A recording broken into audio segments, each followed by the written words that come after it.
Hi YouTube, welcome back. Today we're going to make the easiest slow cooker chili recipe. Stay tuned.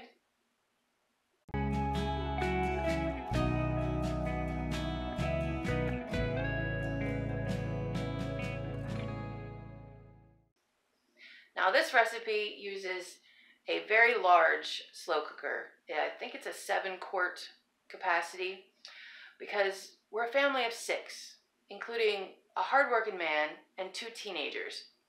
So I have to make a lot of dinner. This will pretty much fill this too.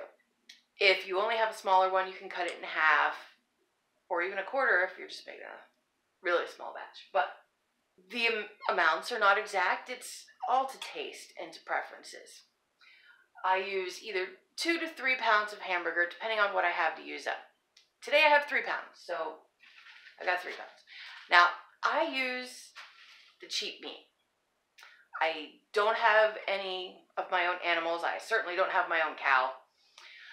So I get what's cheap. Because of that, it has a higher fat content, so I pre-cook the hamburger before I put it into the chili. If you have a very lean cut of meat, you could just throw it in there with everything else and you wouldn't have to pre-cut it or pre-cook it. Besides our hamburger, we have 3 cans of kidney beans, 1 can of pinto beans, 2 to 3 very large cans of, this is tomato puree. If you have your own fresh tomato puree, even better. A bag of frozen corn. Now this is a 12-ounce size. 1 very large pepper. Now I prefer the colored ones. You can use green if you want. That's fine. That would be the normal way to do it. We don't like normal around here. And 1 good size onion. First thing I do is get the meat started in the frying pan. But if you're not pre-cooking it because you have a leaner meat, then you wouldn't need to do that first. Then you would skip to step number 2, which is start putting our canned stuff into the slow cooker. When I grab the 3 large cans of sauce, I don't put all 3 in at once because sometimes I don't need all 3 depending on how much meat, how large the pepper is, etc. So I start with 2. I know I'll need at least 2. I drain my beans.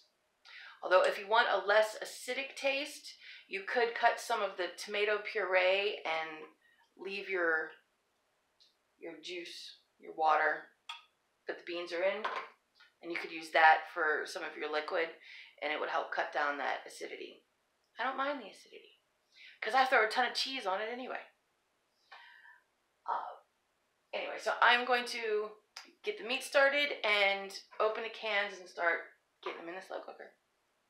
After I get most of the cans into the slow cooker, I'm going to start chopping my pepper and onion while this cooks. Which, by the way, if you have one of these are awesome for breaking up hamburger or sausage or any ground type meat. And I forgot to mention when I was going over ingredients, for heat. If you like heat, you want to add some hot peppers. I have my yellow pencil hot peppers that I grew and dehydrated. So I'm going to put some of these in for a little bit of heat. Just a little because the kids eat this chili too. For my own bowl, I can add some of my hot sauce that I made. My fermented hot sauce. I don't think I mentioned a can of diced tomatoes either. Just regular diced. I usually get petite diced, but I guess they were out of them. So regular diced tomatoes, and I use juice and all in there.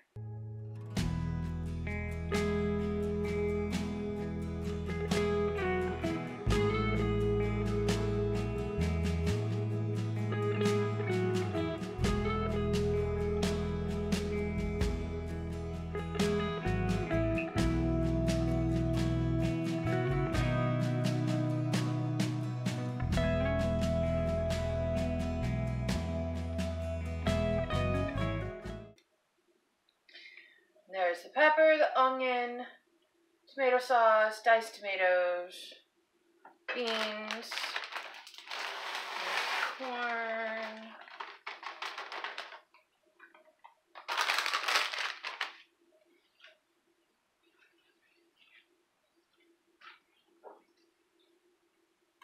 And some hot peppers.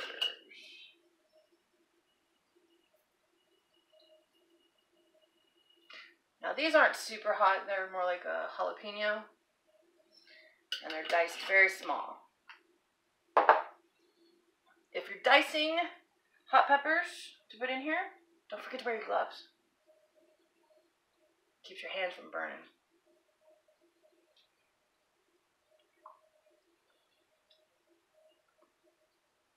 And all that's ready.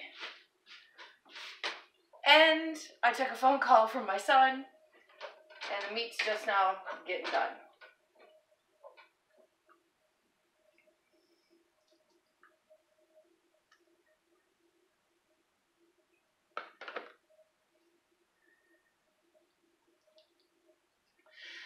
Based on the volume at this point, I'm not going to need the other can of tomato sauce. However, I did save out 1 can of beans that I haven't drained to see if I wanted to drain it or not.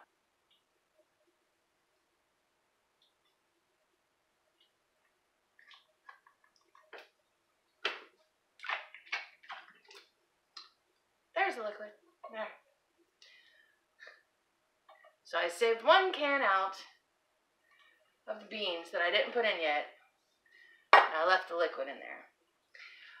The liquid in the cans of beans is thicker, so it'll help thicken it up a little bit. And like I said earlier, cut the acidity some. But yeah, see, we're pretty full here. It's looking delicious. So now we're just going to, because it's late and the kids will be home in like an hour, so I'm going to cook it on high for 3 hours, and then I will spice it and let it cook just a little bit longer.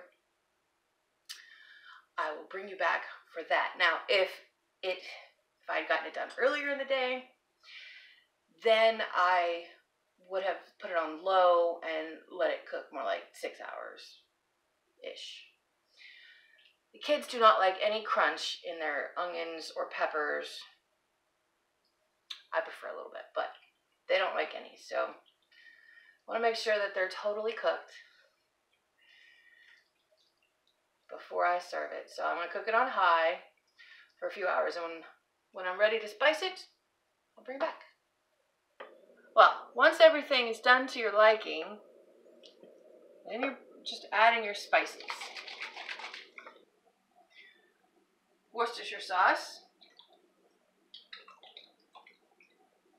I put a good bit in. I like a lot of flavor, a lot of spice. This is basil that I grew.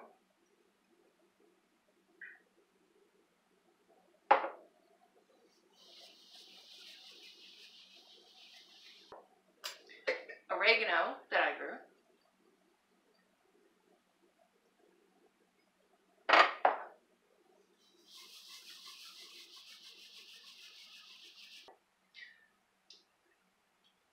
Some black pepper.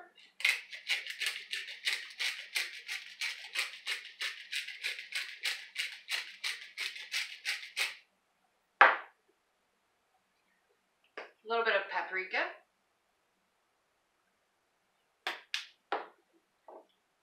Some chili powder.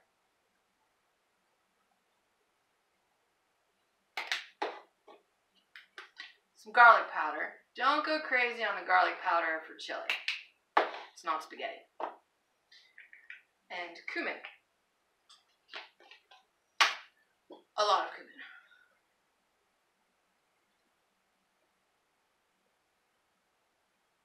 It's almost impossible to add too much cumin to chili or tacos, because that's the main flavor of your spices. Anyway, just want to let that sit in there for a little bit longer. You know, give it like 15, 20 minutes. Just let all the flavors meld together, get to know each other. And then you're ready to eat. You can serve it with cornbread, serve it with cheese, all of the above, none of the above. It's up to you. I didn't have time to do cornbread because, well, I'm canning. But sometimes I do cornbread, sometimes I don't. I always put cheese in with it. But hey, if you're lactose intolerant, you might want to skip the cheese. Just a little. Yeah, just a little. Anyway, just let this sit and it's going to be ready to eat in about 15-20 minutes. So, this chili is pretty thick. It's kind of more like a stew, really. If you like it thinner, add that other can of tomato puree. If you like it thick like this, there you go. And I always top it with some cheddar or Mexican blend cheese.